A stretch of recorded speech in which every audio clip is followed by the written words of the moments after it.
See that big old oak tree out there in back? I got some hawks that are nesting up there. If you know anything about hawks, but I'll tell you what, I remember my sister saying she'd get so mad because these hawks would come and steal her baby birds, and they will devour some things, I'm telling you. It was just reminds me of a scripture out of Matthew, and Jesus is talking. He says, Matthew 23:37.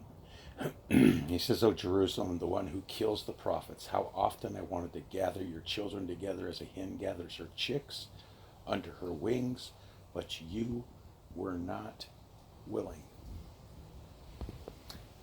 And I'm going to tell you what a perfect picture, because you know anything about hens, they are very protective over their chicks.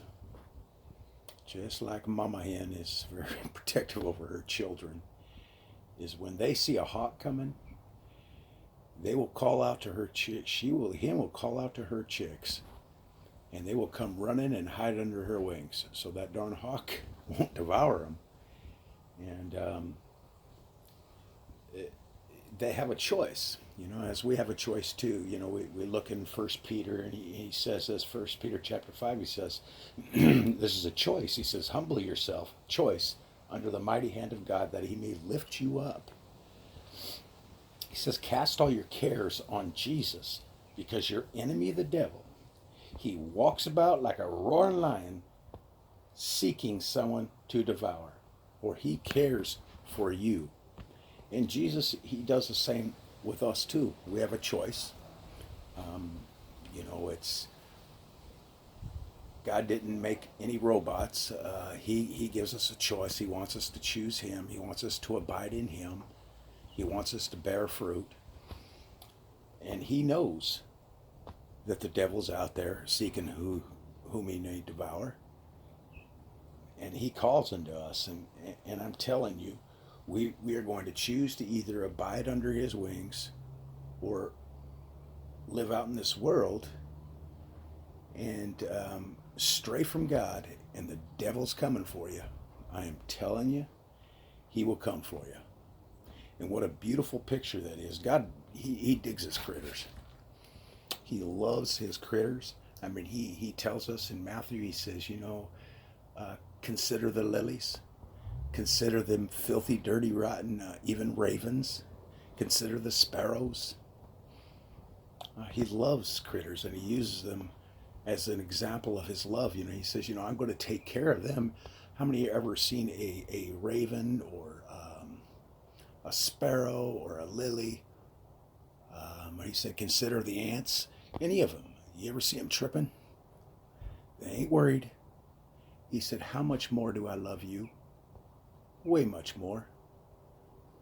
And here's what I want to share with you. In Psalm 91, he says, he who dwells in the secret place of the Most High shall abide under the shadow of the Almighty. I will say of the Lord, he is my refuge, my fortress, my God. In him I will trust. Surely he shall deliver you from the snare of the fowler, or a trap, and from the perilous pestilence. He will cover you with his feathers, and under his wings you shall take refuge. His truth shall be your shield and your buckler. And then he goes on to say, you ain't got nothing to trip on. You don't have to be afraid of the terror by night, nor the arrow that flies by day, nor the pestilence that walks in darkness, nor the destruction that lays waste at noonday. Because we don't have to be afraid. What do we have to fear? With all this garbage that's going on in the world today, all the fear-mongering, I'm telling you, I'm not even going to go anywhere political with this. We'll keep with God and his love for us. And what he wants to do is for us just to humble ourselves, put ourselves under his wings. Just like a hen will call out to her chicks, and they will come running and hide there, man. Hide in that secret place. That secret place is a picture of the Holy of Holies. It's where we meet God.